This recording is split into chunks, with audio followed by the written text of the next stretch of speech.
This is the FM Gold channel of All India Radio. In the program News Analysis, now we bring you a discussion on Indo Sweden Bilateral relations. The participants are Professor Umu Salma Baba from JNU and Simran Sodhi, journalist.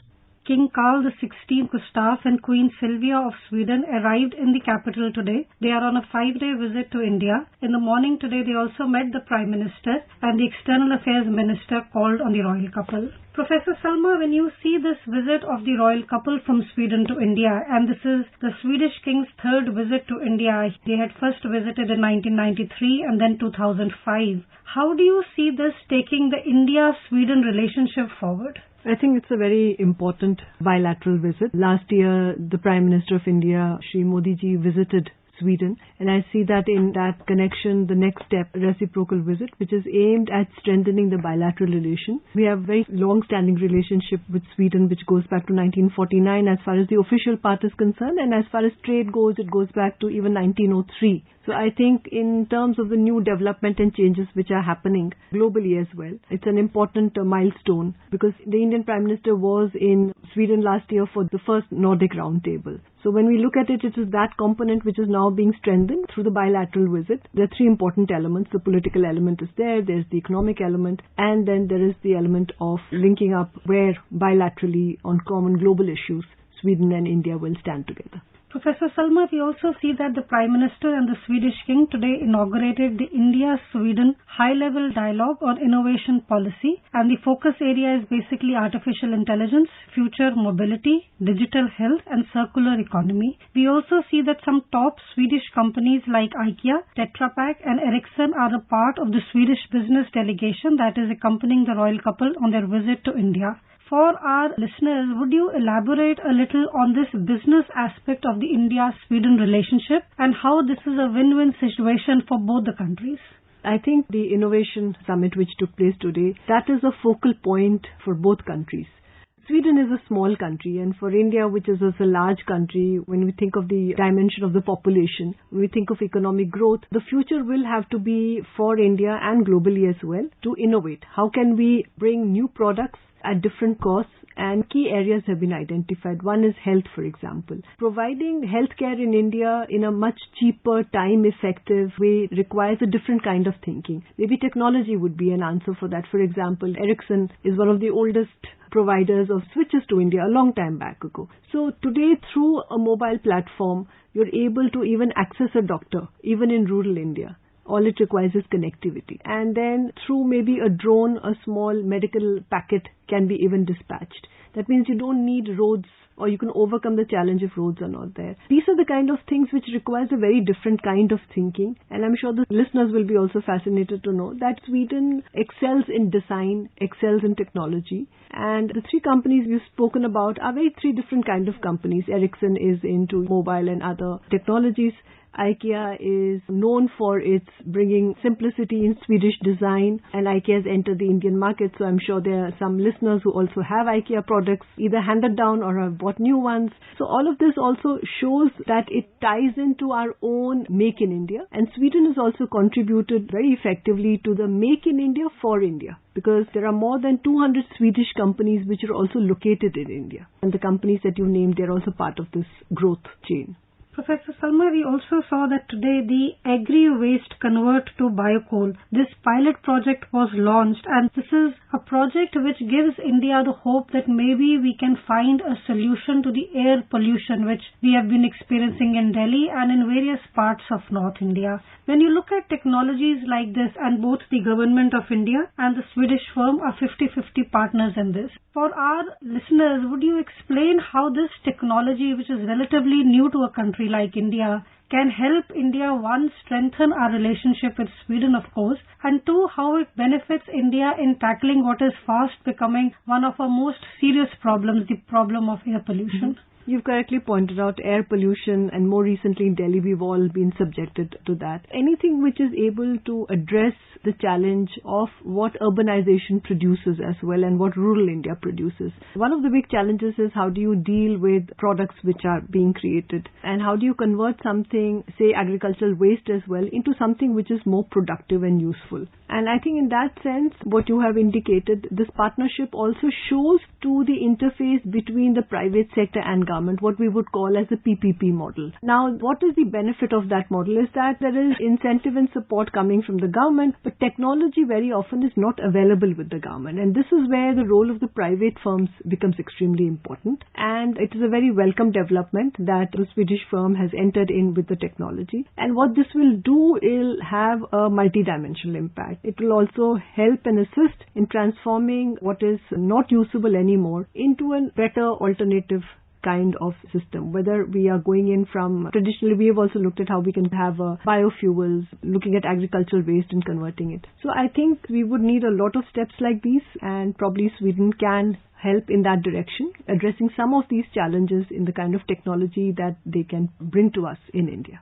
Professor Salma, we also see that according to a report in Computer Sweden, Sweden will have a supply gap of 60,000 engineers by 2020. And that is giving rise to the fact that India can provide this shortage because we have a lot of engineers, doctors with study here. And in 2018, we saw that 75% of the work visas in the IT sector in Sweden also came from India. How important do you think is this exchange that we have people from India's IT sector who go to Sweden, live there, work there? One, of course, is the people-to-people contact that is increasing, and the second is the industrial concept that we have people from India who are contributing to the Swedish economy and vice versa. How do you see this entire thing playing out, this supply problem, and then India stepping up to fill that gap, that vacuum? As you've correctly pointed out, the IT sector has great potential, and it's a win-win situation, both for India and Sweden, given that they have a shortfall on their side and we don't have a problem on the supply side. The point is, how do you make both of these two sides come together? So it's important either between the business councils or either between the firms. It is identified what kind of IT specialization is required, and there are two ways of providing it. One is the offshore, that means the experts are located in India and are able to do the back office, and they do not actually go to Sweden but provide the business support from here. While some of the businesses can be addressed that way, there may be others which may require an on-site support. And the on-site support, I'm sure, can be provided as well by the Indians. What it also requires is also preparing the people to go and live in a different country. You have to be exposed to the culture, to the requirements. It can be a short-term project-based, maybe a couple of weeks at a project site, or it could be a long-term from a month to some years. So I think it's also important then to prepare people for what is the cultural milieu, how do you live. If we synergize both, if the business councils and chambers of commerce come together, this will benefit both sides greatly. Professor Salma, we also see that the bilateral trade stands at a turnover of USD $3.7 billion. That is going by 2018. Do you see the trade between India and Sweden? Would you say that this has to increase, especially given the context that we have also India and the EU, and we have trade discussions which are also simultaneously happening on that front? How does the India-Sweden thing play out simultaneously or in a parallel? There is a lot of room for growth and enhancement in the bilateral trade. Trade is made up of various components. On the commercial part of it, I think Swedish companies are also present in India. They're manufacturing over here. A company like IKEA, which is well known globally, has been procuring, even before it came to India, has been procuring a lot from India and taking Indian-made products globally in that way. So I think that is only a part of the story that we see. We can now ask that how can, given that we have our flagship Make in India program, how can Sweden also manufacture more in India here, and then that can also be globally taken. Sweden is part of the larger European Union, so it is also part of all the India-EU discussions. That level, the trade discussions to have a bilateral investment and trade agreement, that however has not moved forward. So maybe in due course of time, because India is also looking at how some of these trade agreements work out, maybe one may see a development. But on the bilateral India-Sweden, I think new avenues and areas should also be seen. One of the issues which is also being addressed is of the circular economy. And so how both of them maybe cooperate in third countries as well would also be a very important point. Do you feel Brexit will somewhere play a part in India's individual relationship with Sweden? We see that Brexit has kind of overtaken the news that is coming out of Europe, and that's been going on for the last few months, and it's not likely to change in the next few months. Do you feel that this entire focus on Brexit somewhere also makes individual countries shift their own bilateral relations. You have to factor that in when you have a bilateral relationship with another country. Brexit is on a timetable where nobody knows where it's heading, but it's already casting its long shadow both on Europe and on other kinds of aspects of bilateral relations. India's had a long-standing relationship with Britain, and so Britain is obviously looking at how it can redesign that part of the relationship with India. But with Britain leaving the European Union, individual countries will come into a lot of prominence. So we should not forget that Britain is part of the UN Security Council, and this is where Sweden's role becomes extremely important. It has supported India's seat as a permanent member of the UN Security Council. It has also supported India on its membership into the different nuclear groups. It has also supported it on the nuclear suppliers group. So that kind of individual support, as you mentioned, will become extremely important as Britain starts making its way out of the European Union. Professor Salma, we also see that the tourism industry is one focus area, and Indians have been of late regarded as one of the largest growing tourist group to visit Sweden. Do you feel that this is one avenue or one area which offers India and Sweden a new avenue to expand their relationship? We have people who want to visit Sweden. Sweden wants to host Indians. Do you feel that this is one area we can work on even more? Yes, I think tourism has been not so well developed part. Not many people are aware of the beauty and simplicity of the Nordic countries, the Scandinavian countries. And visit to Sweden in summer is absolutely amazing because you can't even imagine how clean the air is and how late the summer nights are. So I think a lot more can be done to expand bilateral tourism. I think it can also be linked to specific issues where culture is also becomes a medium along with this. India is slowly emerging in the health sector for medical tourism. This can also be promoted further. And maybe in this, if along with Sweden, the other Scandinavian countries, they come together to offer something like a Nordic experience, that would open up opportunities. And maybe our Hindi movie industry should look at having a film shot in, Stockholm or somewhere in Sweden. That would definitely change the image of Sweden as a destination country for tourists.